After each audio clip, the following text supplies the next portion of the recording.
Praise the lord. సుగుణాల సంపన్నుడైన క్రీస్తు యేసునకు మహిమ, ఘనత, ప్రభావము యుగయుగములు కలుగునుగాక. మీకు కృపయు సమాధానము విస్తరించునుగాక. ఈ దినపు యేసయ్య జీవపు మాట. కొరింథీయులకు రాసిన 2వ పత్రిక 2వ అధ్యాయం 15వ వాక్యభాగం. మేము దేవునికి క్రీస్తు సువాసనయై ఉన్నాము.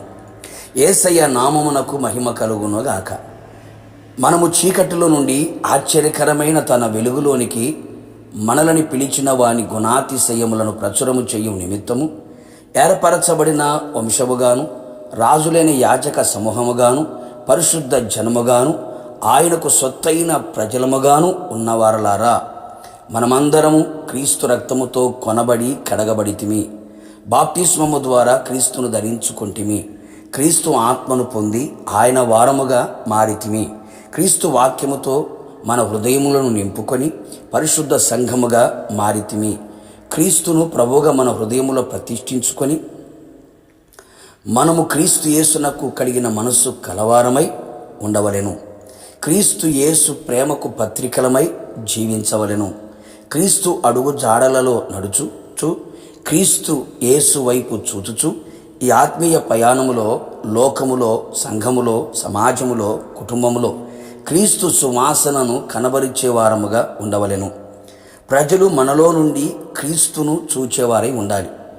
ఆత్మీయులలో ప్రస్తుతపు దినములలో క్రీస్తు సువాసనకు బదులుగా పాపపు వాసన, మరణపు వాసన, లోకపు వాసన, చెడు వాసన కనబడుచున్నది. నా ప్రియ దేవుని బిడ్డ, మన ద్వారా ప్రతి స్థలములో క్రీస్తును గూర్చిన జ్ఞానం యొక్క సువాసన కనబరుచుచు ఆయన యందు మనం ఎల్లప్పుడూ విజయోత్సవములతో ఊరేగించబడుచు దేవుని స్తుతించుచూ ఉండవలెను. రక్షింపబడిన వారి పట్లను, నశించు వారి పట్లను మనము దేవునికి క్రీస్తు సువాసనయై ఉండవలెను. రక్షింపబడువారు జీవార్థమైన జీవపు వాసనగా ఉండవలెను. మనము సంఘములో ఉన్నను, సమాజములో ఉన్నను, లోకములో ఉన్నను, ప్రతి స్థలము యందు మనలో క్రీస్తు సువాసన పరిమళ వాసనగా కనబరచాలి. క్రీస్తుకు సాక్షిగా కనబడాలి. ప్రజలందరూ మనలో క్రీస్తును చూచేవారముగా మన ఆత్మీయత ఉండాలి. క్రీస్తు సువాసన కనబరచని మన భక్తి వ్యర్థమే కదా, నిష్ప్రయోజనమే కదా. ఎంతకాలము నుండి దేవుని సన్నిధిలో ఉన్నను, క్రైస్తవుడను అని చెప్పుకొనుచు ఉన్నను, ఏమీయూ ఉపయోగము లేనివారమై కదా. అలాగున మనం ఉండక క్రీస్తు సువాసన మనలో పరిమళ వాసనగా పరిమళించునుగాక. అనేకులు క్రీస్తును వెంబడించుదురుగాక.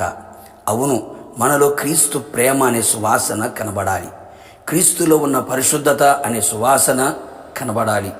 క్రీస్తులో ఉన్న క్షమాపణ అనే సువాసన, విధేయత అనే సువాసన, సహనము అనే సువాసన, ప్రార్థన అనే సువాసన, త్యాగము అనే సువాసన, దీనత్వము అనే సువాసన, సువార్త భారం అనే సువాసన, విశ్వాసము అనే సువాసన, పరిచర్య అనే సువాసన, తగ్గింపు అనే సువాసన, శత్రులను కూడా ప్రేమించగలిగిన ప్రేమ కలిగిన సువాసన, శోధన శ్రమలను సహించుచున్న క్రీస్తు సువాసన మనము కనబరచవలెను.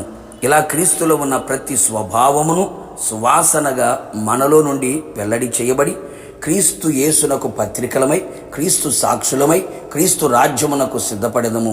క్రీస్తుతో యుగయుగములు నిలిచెదము. ప్రార్థన. ప్రేమాస్వరూపి పరిశుద్ధుడా, నిత్యాశ్రయ దుర్గమైన యేసయ్య, నీ పరిశుద్ధమైన పాదములకి కృతజ్ఞతాస్తుతులు చెల్లించుచున్నాం. మీ రక్తముతో మమ్మల్ని కడిగి ప్రభువా ఈ లోకమును మమ్మల్ని జ్యోతులుగా నిలబెట్టినందుకు స్తోత్రాలు. మీ అడుగుజాడలు నడిపించబడుతున్న మేము, మీ వైపు చూస్తున్న మేము, మీ సువాసనని అనేకులకి కనబరిచే విధముగా మా జీవితాలను మలచమని ప్రార్థిస్తున్నాం. మీరు మాలో ఉన్నారు, మాతో ఉన్నారు. ప్రజలందరూ కూడా మాలో మిమ్మల్ని చూచున్నట్లుగా, మీ స్వభావాలు గుర్తెరుగునట్లుగా, క్రీస్తునకు పత్రికగా మేము కనబడినట్లుగా సహాయము చేయండి. మా వలన మీ నామానికి మాత్రమే మహిమ కలుగునట్లుగా, మీ సువాసన పరిమళ వాసనగా వెదజల్లినట్లుగా సహాయము చేయమని యేసు నామములో అడిగి పొందుకున్నాము తండ్రి, ఆమెన్. నిశ్చయముగా మీరును మీ కుటుంబ సభ్యులందరూ క్రీస్తు సువాసనగా కనబడుదురుగాక. God bless you.